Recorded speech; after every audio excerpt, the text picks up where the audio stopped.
तुम्हाला माहिती आहे आज काय आहे? नाही. स्टेटस लावणाऱ्यांनाही बहुतेक वेळा माहिती नसतं.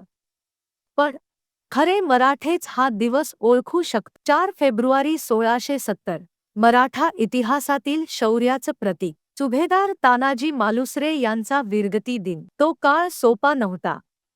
सिंहगड मुघलांच्या ताब्यात होता. शत्रू होता राजपूत सरदार उदयभान राठोड. हा गड जिंकणं म्हणजे फक्त युद्ध नव्हतं, ते स्वराज्याचं भविष्य होतं. रात्रीच्या अंधारात तानाजी मालुसरे सिंहगडावर चढले. लग्न घरात होतं, पण त्यांनी लग्न नाही, स्वराज्य निवडलं.